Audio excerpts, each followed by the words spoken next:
আসসালামু আলাইকুম। কেমন আছেন সবাই? আই হোপ সবাই খুব বেশি ভালো আছেন। আমিও আলহামদুলিল্লাহ অনেক ভালো আছি। আজকে আমি আপনাদের সাথে শেয়ার করতে যাচ্ছি পাকিস্তানের বিখ্যাত পেশোয়ারি বিফ। আমি এটা ফার্স্ট টাইম নিজে রান্না করলাম।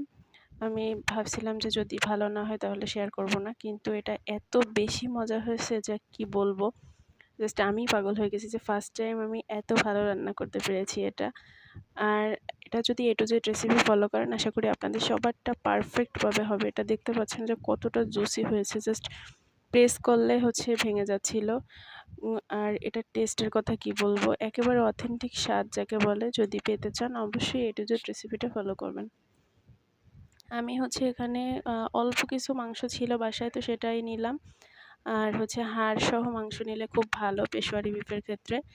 আমি হচ্ছে ২ টা হাড় নিলাম। এখানে নল্লি নিতে পারলে আরো ভালো হতো। কিন্তু আমার বাসায় যতটুক ছিল ওইটুকুই হচ্ছে রান্না করলাম। তো হচ্ছে আর মাংসের পিসগুলো হচ্ছে যার, যার পছন্দ অনুযায়ী বড় ছোট রাখতে পারেন। আমি হচ্ছে এরকম রেগুলার পিস করে কাটছি। তো এখানে হচ্ছে আমি ১/২ কেজির থেকে একটু বেশি হবে হয়তোবা। এরকম মাংস নিয়েছি। ২ পিস হাড় সহ একটু চর্বি সহ। আপনারাও চর্বি সহ নিবেন তাহলে বেশি ভাল লাগবে। আর হচ্ছে আলু হচ্ছে যদি অনেক বড় সাইজ হয় তাহলে কেটে নিতে পারেন। আমার আলুটা যেহেতু ছোট সাইজ এভাবে বড়, বড় করে আ ছিলে নিয়েছি এটা বেশি ভাল লাগে। আস্ত পেঁয়াজ দিয়ে দিলাম আমি ৪-৫ টা। আর হচ্ছে ২ টা বড়, বড় টমেটো সেটা হচ্ছে আমি কেটে ৪ পিস করে নিয়েছি। আদা স্লাইস করে কেটে নিয়েছি। সেগুলোই হচ্ছে দিয়ে দিলাম। পেশোয়ারি বিফে হচ্ছে মসলা ছাড়া রান্না যাকে বলে।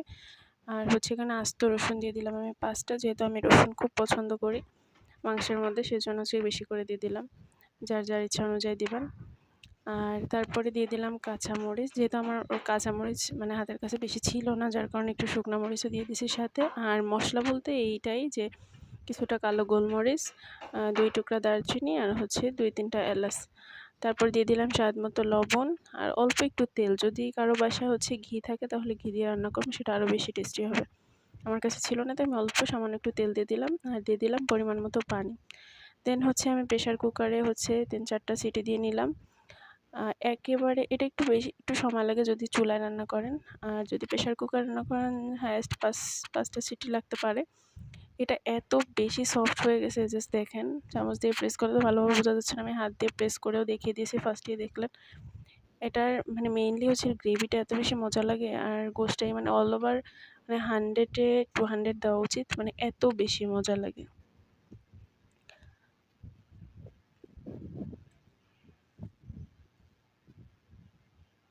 আমি এটা হাইলি রেকমেন্ড করি যে A to Z recipe follow করে অবশ্যই বাসায় ট্রাই করবেন। আশা করি সবার ভাল লাগবে। আমি তো আবারও বানিয়ে খাবো। আমার কাছে মানে এটা দুর্দান্ত লেগেছে। আর আমি যাদেরকে বানিয়ে খাওয়াচ্ছি তারাও বলছে একেবারে পারফেক্ট রেস্টুরেন্টের মতো পারফেক্ট স্বাদ হয়েছে। তো আপনারা সবাই ট্রাই করেন আর আমাকে জানিয়েন। পেশোয়ারি বিফ খেতে, খেতে একটু পাকিস্তানি ভাইব চলে আসলো ভিতরে। Just kidding. আলুটা দেখেন কতটা সফট হয়েছে মাশাআল্লাহ। তো হচ্ছে সবাই ভালো থাকবেন, আমার জন্য দোয়া করবেন আর অবশ্যই ট্রাই করবেন, জানাবেন কেমন হয়েছে। আল্লাহ হাফেজ।